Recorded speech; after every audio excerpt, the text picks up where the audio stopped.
perhaps as an unintended consequence, perhaps as a fully intended consequence. The result of such a process is the assassination of the subjectivist light, whom is illuminated with light within his eyes towards beauty. So, what ends up happening? Brokers and controllers start to commodify, prices begin to be established. Individuals agree, and significance, importance, meaning are all replaced. Lo hermoso y la belleza por venta en una casa de subastas. Beauty to be sold in controlled, specified remote locations. Objectivists feel differently about the matter. They do not share the sentiment that beauty is contained within the eye of the beholder, or if it were, then it is due solely because of the official attributes of the art pieces and the visibly seen characteristics of them.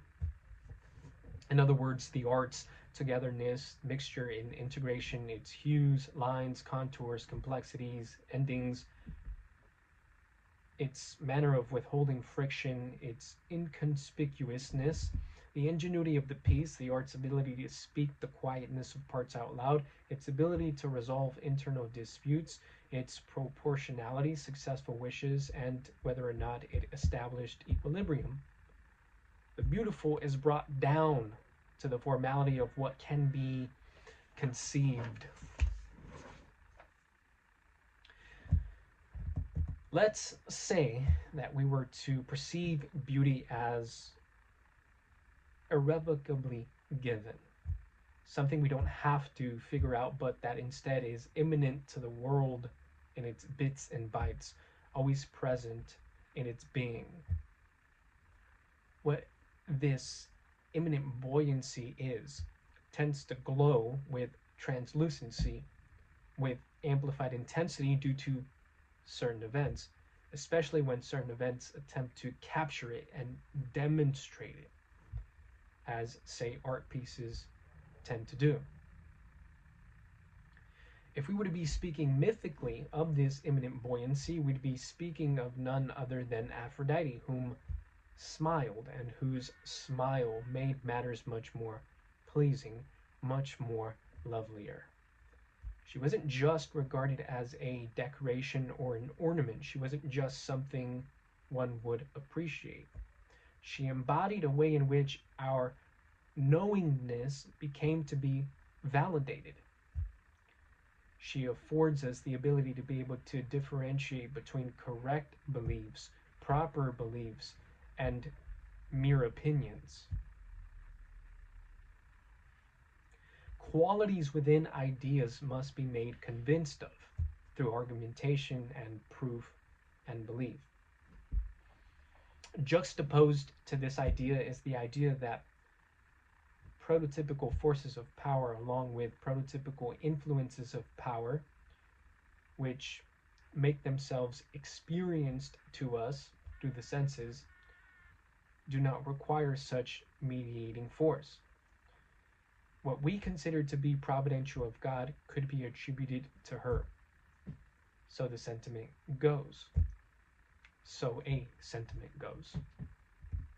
We correlate our responses with her present buoyancy in matter with phrases, including words like divinity, sublime, incredible, wonderful, splendid, superb, spectacular, amazing, heavenly, otherworldly.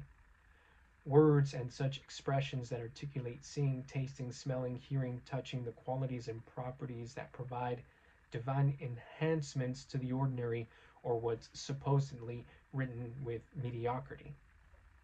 So how is it? How is it that the ordinary can be categorized as ordinary?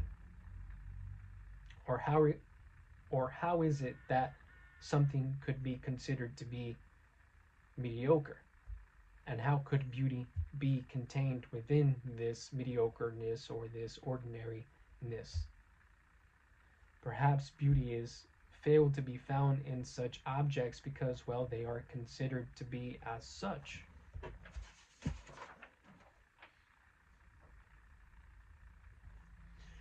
That golden gesture which makes matters increase in pleasantry is made manifest.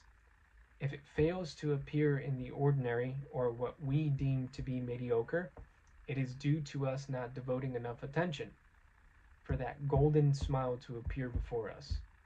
The artist, painter, sculptor, poet, and so on, typically speaking, isn't like this. The genuine artist, the genuine painter, the genuine sculptor, the genuine poet typically isn't like this.